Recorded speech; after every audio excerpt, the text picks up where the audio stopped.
Guys, only civils group में आपका स्वागत है। I hope you all are doing well. आप सभी अच्छे होंगे और अच्छे से मेहनत कर रहे होंगे। तो वैसे हम बता रहे हैं हमको बता रहे हैं दुनिया का पहला प्रकाश आधारित क्वांटम कंप्यूटर क्या है। देखो, हाल ही में चीन के वैज्ञानिकों ने भारत प्रकाश आधारित दुनिया का पहला क्वांटम कंप्यूटर बनाने का दावा किया है। प्रकाश आधारित वैज्ञानिकों के मुताबिक यह कंप्यूटर पारंपरिक सुपर कंप्यूटर के मुकाबले कहीं अधिक तेज़ी से कार्य कर सकता है। इस संबंध में जनरल साइंस में प्रकाशित लेख में बताया गया कि जीव झांग जो है क्वांटम कंप्यूटर भरोसेमंद तरीके से क्वांटम अभिकलनात्मक श्रेष्ठता यानी कि कंप्यूटेशनल एडवांटेज का प्रदर्शन कर सकता है और जो कंप्यूटर क्षेत्र में बड़ी उपलब्धि है। उल्लेखनीय है कि क्वांटम कंप्यूटर बहुत तेज़ी से काम करते हैं जो पारंपरिक कंप्यूटर के लिए संभव नहीं है। क्वांटम कंप्यूटर की मदद से भौतिक विज्ञान, कृत्रिम बुद्धिमत्ता और चिकित्सा क्षेत्र में उपलब्धि हासिल होती है। ध्यातव्य है कि इस कंप्यूटर का नाम जीव झांग नामक गणितज्ञ जो थे उनके नाम पर रखा गया है, यानी कि जीव झांग नामक गणितज्ञ के प्राचीन चीनी गणित के नाम पर दिया गया है।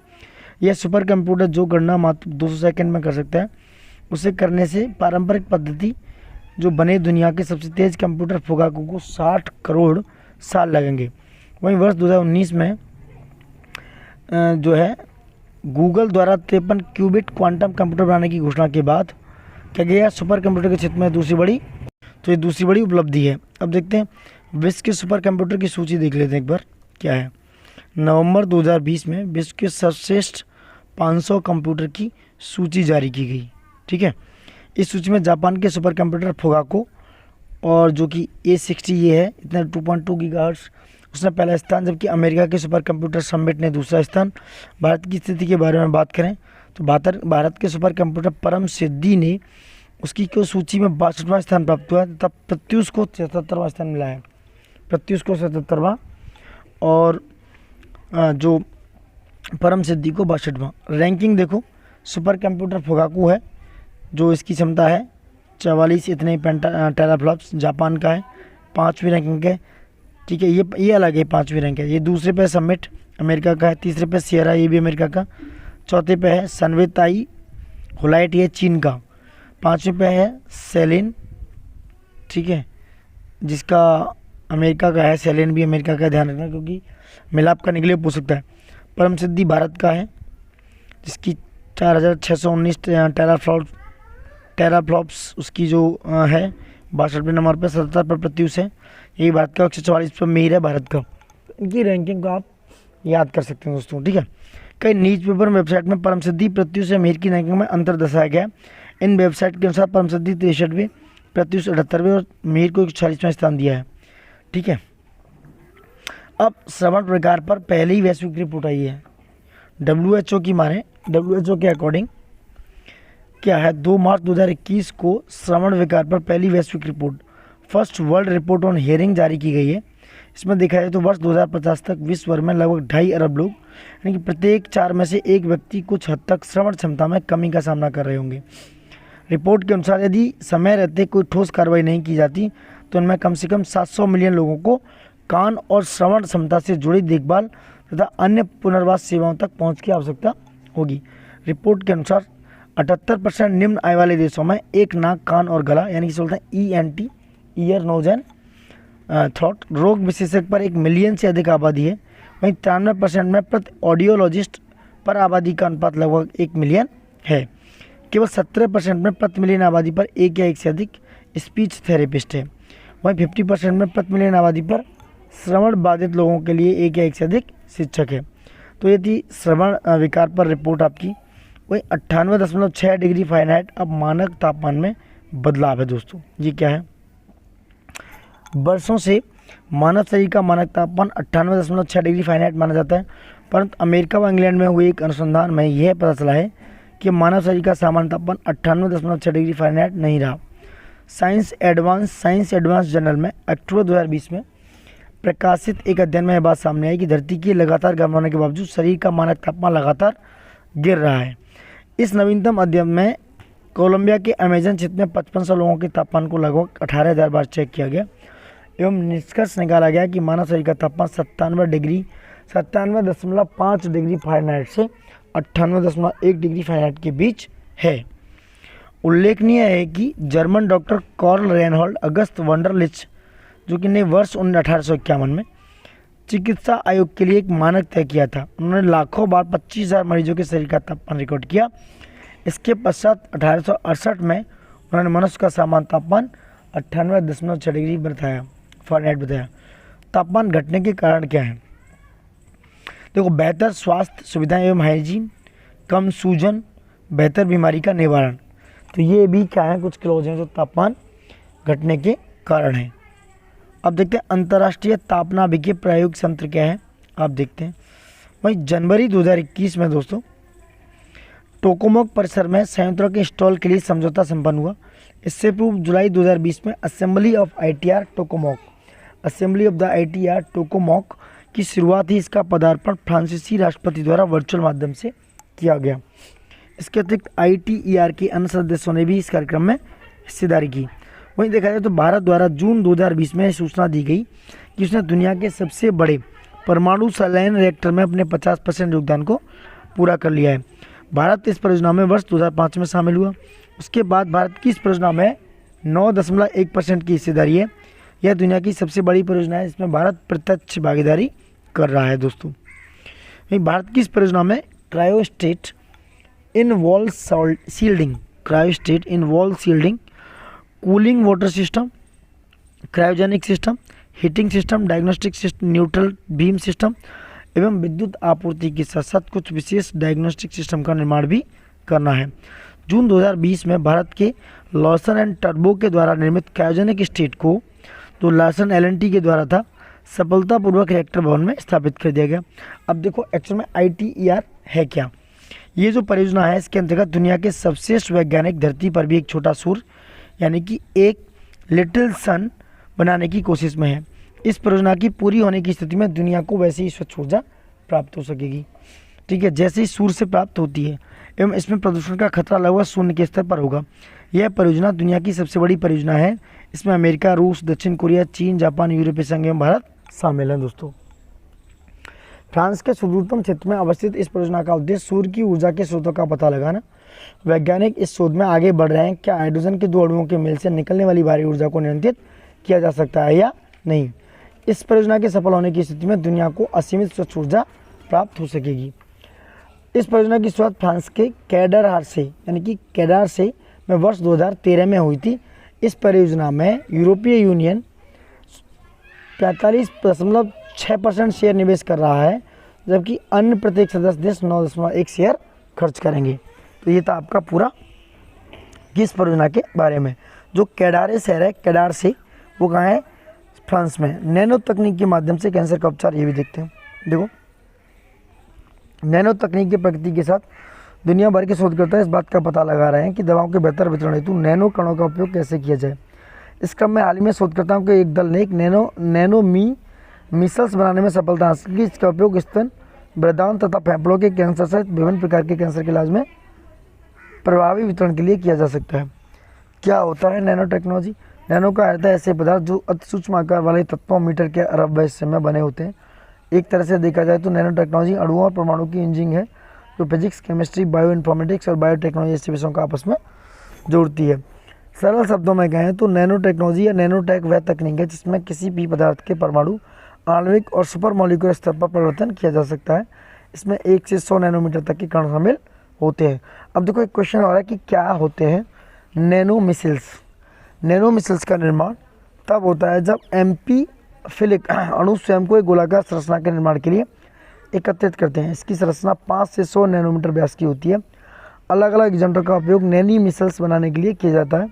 हालांकि वे आमतौर पर सरफेक्टेंट अणुओं के माध्यम से बनाए जाते हैं। किसके माध्यम से? सरफेक्टेंट अणुओं के माध्यम से बनाए जाते हैं, जो गैर आयनिक और आयनिक और कैटायनिक डिटर्जेंट हो सकते हैं, जो कुछ नैनो मिसाइल्स को लिपिड और डिटर्जेंट के मिश्रण से भी विकसित किया जा सकता है। दवाओं के वितरण में नैनो मिसाइल्स का उपयोग देखो। नैनो मिसाइल्स एम्फीफिलिक है। इसका तात्पर्य यह है कि हाइड्रोफिलिक आउटर सेल तथा एक हाइड्रोफोबिक इंटीरियर से बनते हैं। यह दोहरा अणु उन्हें दवाओं के अणुओं को वितरित करने के लिए एक आदर्श वाहक बनाता है।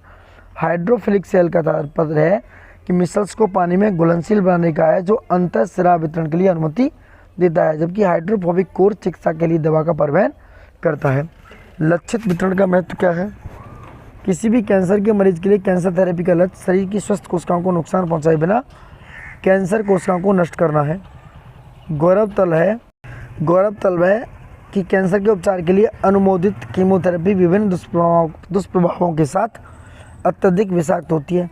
इस प्रकार एक प्रभावी लक्षित दवा वितरण आवश्यक है। नैनो मिसाइल्स का महत्व कई फायदे प्रदान करते हैं, जिनमें शामिल है छोटे आकार, संरचनात्मक स्थिरता, कम विषाक्तता, हाइड्रोफोबिक दवाओं, कंट्रास्ट एजेंट का बड़ी मात्रा में प्रवेश करने में पानी में घुलने की क्षमता, लक्ष्य लिगैंड और उत्तेजना संवेदनशील क्षेत्रों का साथ संयुग्मन। तो ये था दोस्तों नैनो मिसाइल्स का महत्व। अब देखते हैं इसरो क्या है। ISRO is very important. ISRO Indian space research organisation. दोस्तों देखो इसरो कर रहे थे, दोस्तों हम क्या कर रहे थे, इसरो का कुछ पार्ट एड ऑन हो गया था। लेकिन इसरो जो है मार्च 2021 में उन्होंने साउंडिंग रॉकेट RH560 को मार्च 2021 में भारतीय अंतरिक्ष अनुसंधान संगठन यानी कि इंडियन स्पेस रिसर्च ऑर्गेनाइजेशन के द्वारा सतीश धवन अंतरिक्ष केंद्र के श्री हरिकोटा रेंज यानी कि सार से साउंडिंग रॉकेट RH560 को लॉन्च किया। इसके कुछ फैक्ट्स देखते हैं। इसरो द्वारा इस रॉकेट लॉन्च के माध्यम से तटस्थ हवाओं यानी कि जो न्यूट्रल विंड है और प्लाज्मा गतिशीलता यानी कि प्लाज्मा डायनामिक्स में व्यवहारिक भिन्नताओं का अध्ययन किया जाएगा। देखो it's a different scenario to be observe on that node. ठीक है, इसरो के अनुसार देखा जाए तो ऊपरी वायुमंडल क्षेत्रों की जांच के लिए और अंतरिक्ष अनुसंधान के लिए इस्तेमाल किए जाने वाले यह साउंडिंग रॉकेट 1 या 2 चरण वाले ठोस रॉकेट है। ये कैसे हैं? इनका जो प्रपोल्शन है दोस्तों वो है सॉलिड। इससे solid propulsion, not liquid propulsion. ठीक है, इस अवसर पर इसरो ने कहा कि ये लॉन्च किए गए वाहनों और उपग्रहों में उपयोग के लिए नए घटकों का उप प्रणालियों के प्रोटोटाइप का परीक्षण करने के लिए आसानी से किफ़ायती प्लेटफॉर्म के रूप में काम करता है। अब देखो साउंडिंग रॉकेट होता क्या है। साउंडिंग रॉकेट यानी कि परिज्ञापी रॉकेट 1 या 2 चरण वाले ठोस नोदक रॉकेट हैं। कैसे? ठोस नोदक रॉकेट हैं जिनका अंतरिक्ष अनुसंधान हेतु ऊपरी वायुमंडलीय क्षेत्रों के अन्वेषण उसके हेतु प्रयोग किया जाता है। ये प्रक्षेपण यानों एवं उपग्रहों के प्रयोग के हेतु वांछित नए अवयवों एवं उप प्रणालियों के प्रारंभिक जांच को प्रमाणित करने के लिए आसान एवं वहनीय परीक्षण प्लेटफॉर्म के रूप में काम करते हैं। भारत के द्वारा विकसित किए गए प्रारंभिक साउंडिंग रॉकेट जो हैं RH-75, RH-100, RH-125 हैं। वर्तमान में इसरो के पास कार्यरत साउंडिंग रॉकेट जो हैं RH-200, RH-300, MK2, RH-560, MK2 हैं। वहीं बात करें न्यू स्पेस इंडिया लिमिटेड की। ये देखो न्यू स्पेस इंडिया लिमिटेड क्या है। ये क्या है? 6 मार्च 2019 को न्यू स्पेस इंडिया लिमिटेड का आधिकारिक रूप से बेंगलोर में उद्घाटन किया गया। विदित हो कि न्यू स्पेस इंडिया लिमिटेड भारतीय अंतरिक्ष अनुसंधान संस्थान की क्या है, एक वाणिज्यिक शाखा है, कॉमर्शियल शाखा है, जिससे हमारी इकोनॉमी में बूस्ट होगा और हमारी इकोनॉमी आगे बढ़ेगी। इसका क्या है? पृथ्वी अवलोकन उपग्रह EOS-1, ये वेरी इंपॉर्टेंट, नवंबर 2020 में देखा जाए तो भारतीय अंतरिक्ष अनुसंधान संगठन इंडियन स्पेस रिसर्च ऑर्गेनाइजेशन ने पृथ्वी अवलोकन उपग्रह यानी कि अर्थ ऑब्जर्वेशन सैटेलाइट का सफल प्रक्षेपण किया। इसी प्रकार पृथ्वी अवलोकन यानी कि अर्थ ऑब्जर्वेशन सैटेलाइट एक उपग्रह को PSLV C49 से प्रक्षेपित किया गया। इट्स वेरी इंपॉर्टेंट, वो मैच करने के लिए आ सकते हैं कि PSLV C49 से उसे लॉन्च किया। इसका पर्पस था अर्थ ऑब्जर्वेशन सैटेलाइट 01 का कि कृषि प्रबंधन, वानिकी और आपदा प्रबंधन सहायता जैसे उद्देश्यों की पूर्ति के लिए एक पृथ्वी अवलोकन उपग्रह है। पृथ्वी अवलोकन का अर्थ है कि पृथ्वी के भौतिक, रासायनिक और जैविक प्रणालियों के बारे में जानकारी एकत्र करना। और उल्लेखनीय है कि पृथ्वी अवलोकन उपग्रह रिमोट सेंसिंग तकनीक से लैस होता है। This is called remote sensing technique. ठीक है, मिशन से जुड़ी कुछ और बातें। यह PSLV that is called polar satellite launch vehicle का 51वां मिशन था। वो पूछ सकते हैं, आपको कंफ्यूज कर सकता है, तो ये कौन सा मिशन था? 51वां। इस मिशन के अंतर्गत 9 विदेशी उपग्रहों को प्रक्षेपित किया गया। इन उपग्रहों के अंतरिक्ष विभाग के न्यू स्पेस इंडिया लिमिटेड के बाद एक वाणिज्यिक समझौते के हिस्से के रूप में लॉन्च किया गया है। इनमें 4 उपग्रह अमेरिकी और वही 4 लग्जमबर्ग के थे और 1 लिथुआनिया का था। ठीक है दोस्तों, 4 लग्जमबर्ग, 4 अमेरिका के और 1 लिथुआनिया का। इसरो द्वारा शुरू किए गए अन्य पृथ्वी अवलोकन उपग्रहों में रिसोर्सैट 2 2A, कार्टोसैट 1 2 2A, 28, रिसेट 1 और 2, ओशियनोसैट 2, मेगाट्रॉपिक, सरल तथा स्केटसैट 1, इनसैट 3DR और 3D शामिल हैं। तो ये सारी चीज़ें related to earth observation satellite और PSLV polar satellite launch vehicle 51 C51। So that's all things are related to this one. अब देखो मैं बताता हूँ PSLV C51 क्या है, इसको समझो। PSLV CL51 जो है फरवरी 2021 में इसरो ने श्रीहरिकोटा के सतीश धवन अंतरिक्ष केंद्र में लगभग PSLV C51 लॉन्च किया और इसके अंतर्गत क्या देखा कि PSLV C51 ने अपने साथ ब्राज़ील के सैटेलाइट अमेजोनिया 1 समेत 18 अन्य उपग्रहों के साथ प्रक्षेपित किया गया। 18 अन्य उपग्रहों के साथ प्रक्षेपित किया गया। 13 सैटेलाइट अमेरिका के हैं। इस लॉन्च की खासियत यह है कि इसके साथ भगवत गीता भी अंतरिक्ष में भेजी गई। इसके साथ अंतरिक्ष में क्या भेजी गई? भगवत गीता भी भेजी गई। मुख्य बिंदु की बात करें, पहली बार भारत में ब्राज़ील के किसी उपग्रह को प्रक्षेपित किया गया। ब्राज़ील का उपग्रह अमेजोनिया 1 अमेजन में जंगलों की कटाई पर नज़र रखेगा। इसके अतिरिक्त इस उपग्रह के द्वारा ब्राज़ील में कृषि क्षेत्र से संबंधित अलग अलग विश्लेषणों के लिए उपयोगकर्ताओं का रिमोट सेंसिंग डेटा प्रदान कर मौजूदा संरचना की ओर मजबूत बनाने का कार्य किया जाएगा। अब देखो इसरो के आगामी मिशन लाइक गगनयान, मैं बताता हूँ क्या है गगनयान वगैरह। ये इसरो के आगामी मिशन है दोस्तों, ठीक है। इसरो के आगामी मिशन देखते हैं दोस्तों क्या है। अप्रैल 2021 में भारत एवं फ्रांस की अंतरिक्ष एजेंसियों ने गगनयान मिशन में आपसी सहयोग हेतु MOU मेमोरेंडम ऑफ अंडरस्टैंडिंग पर हस्ताक्षर किए। इस समझौते के तहत फ्रांस द्वारा भारतीय क्रू मेंबर्स को स्पेस स्टेशन में आवश्यक उपकरण सामग्री फ्रांस द्वारा मुहैया कराई जाएगी। उसके बाद 17 नवंबर 2020 को L&T लर्सन एंड टर्बो ने गगनयान मिशन के लिए पहला हार्डवेयर इसरो को सौंपा। भारत के केंद्रीय मंत्रिमंडल ने 28 दिसंबर 2018 को भारत के पहले स्वदेशी मानव अंतरिक्ष यान कार्यक्रम की मंजूरी प्रदान की। इस परियोजना को गगनयान मिशन नाम दिया गया। वर्ष 2022 तक इसके पूरे होने की उम्मीद है। इस मिशन की घोषणा प्रधानमंत्री नरेंद्र मोदी जी ने कब की? भारत के 72वें स्वतंत्रता दिवस के समारोह के अवसर पर 15 अगस्त 2018 को की थी। इस परियोजना को डेट जरूर याद रखना दोस्तों। इस कार्यक्रम के तहत भारत 3 सदस्यों के यानी कि पृथ्वी की निचली कक्षा में 7 दिन अंतरिक्ष में भेजेगा। इस परियोजना हेतु 9,023 करोड़ रुपए आवंटन किए गए। गगनयान को GSLV Mark 3 रॉकेट से भेजा गया। विदित हो कि भारत का सबसे भारी भरकम और सफेद रॉकेट है जिसे बाहुबली नाम से जाना जाता है। बाहुबली कहते हैं GSLV Mark 3 rocket. It's very important. अब देखो वैश्विक मिशन क्या है ये भी देखते हैं। It's very important. देखो फरवरी 2021 में UAE के मंगल मिशन से अंतरिक्ष से मंगल ग्रह की ओर पहली तस्वीर भेजी।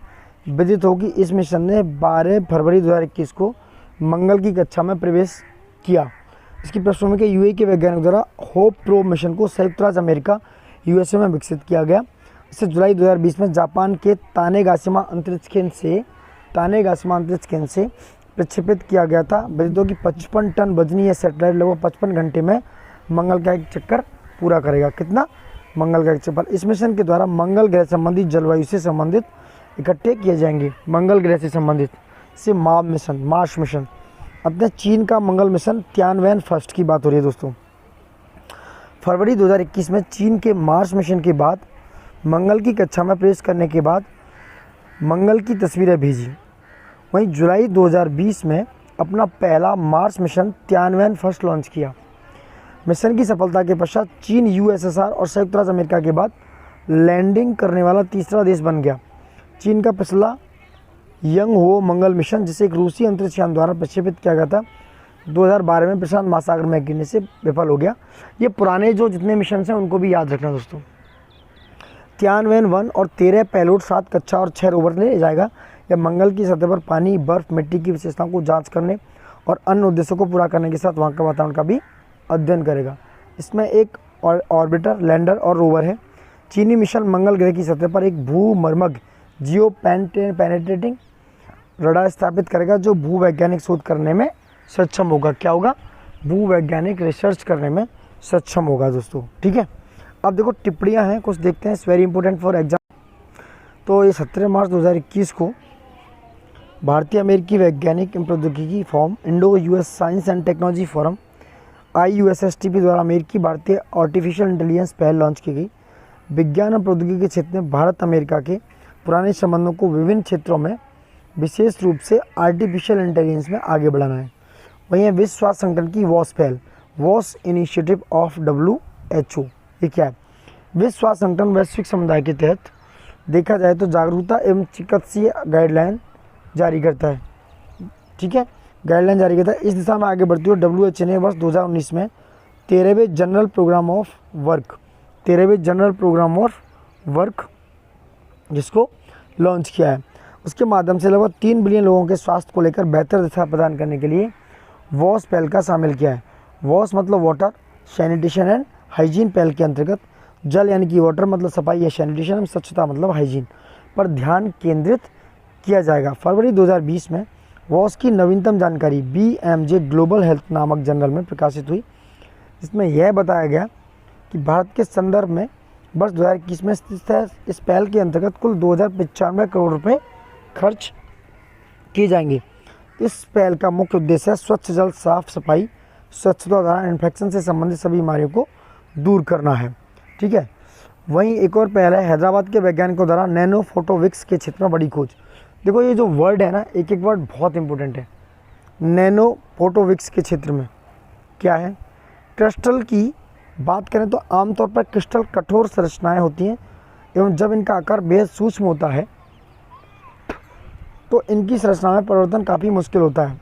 हाल ही में हैदराबाद विश्वविद्यालय में शोधकर्ताओं द्वारा परमाणु बल माइक्रोस्कोपी, एटॉमिक फोर्स माइक्रोस्कोपी का इस्तेमाल किया गया और वहाँ पर क्रिस्टल के आकार में न केवल परिवर्तन कर सकता है बल्कि इसको काटा भी जा सकता है। यदि यह प्रयोग बड़े स्तर पर सफल हुआ तो प्रकाश द्वारा संचालित होने योग्य उपकरणों में काफ़ी उपयोगी हो सकता है।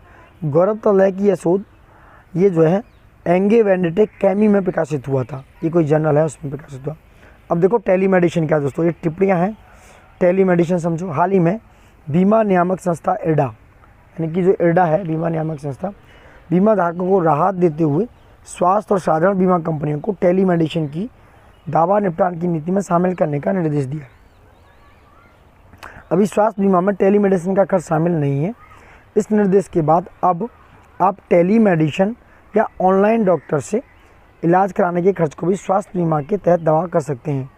उल्लेखनीय है कि कोरोना संकट ने कई तरह के बदलाव के लिए मजबूर करने के साथ नई तकनीक अपनाने के लिए लोगों को प्रेरित किया। इसमें बीमा से लेकर बैंकिंग सेवाएं वगैरह बहुत सारी चीज़ें इंक्लूड हैं। भारत में टेलीमेडिसिन के बाजार में लगभग 22,000 करोड़ रुपए है, जो लगभग 20% सालाना की दर से बढ़ रहा है। भूरे कोयले से हाइड्रोजन उत्पादन कैसे होगा? एक जापानी ऑस्ट्रेलियन उद्यम ने 500 मिलियन ऑस्ट्रेलियाई डॉलर यानी कि 390 मिलियन डॉलर का पायलट प्रोजेक्ट के भूरे रंग में कोयले से हाइड्रोजन का उत्पादन शुरू किया। किससे? भूरे रंग के कोयले से। यह दिखाना था कि तरलीकृत हाइड्रोजन का व्यावसायिक रूप से उत्पादन किया जा सकता है और इस विदेशों में सुरक्षित रूप से निर्यात किया जा सकता है। ठीक है, महत्वपूर्ण तथ्य क्या है? दोनों देशों ने तरलीकृत हाइड्रोजन के लिए पहली अंतर्राष्ट्रीय आपूर्ति श्रृंखला बनाने तथा दुनिया के पहले तरलीकृत हाइड्रोजन कैरियर पर कार्गो शिपिंग की योजना बनाई। ठीक है दोस्तों, तो ये सारी टिप्पणियाँ थी। आगे टॉपिक है कोविड को देखेंगे नेक्स्ट वीडियोज़ में। आप प्लीज़ लाइक, शेयर, कमेंट और सब्सक्राइब करना बिल्कुल मत भूलिए दोस्तों। आप थोड़ा सा सब्सक्राइब करेंगे, थोड़ा सा लाइक करेंगे, थोड़ा सा कमेंट करेंगे तो हम और अच्छा बनाने की कोशिश करेंगे और हमारे अंदर एक मोटिवेशन, हमारे अंदर एक आपकी एनर्जी हमें कहीं ना कहीं इनबिल्ड हो जाएगी। So thank you for watching it और देखते रहिए, बने रहिए हमारे साथ। Thank you guys, thank you for all.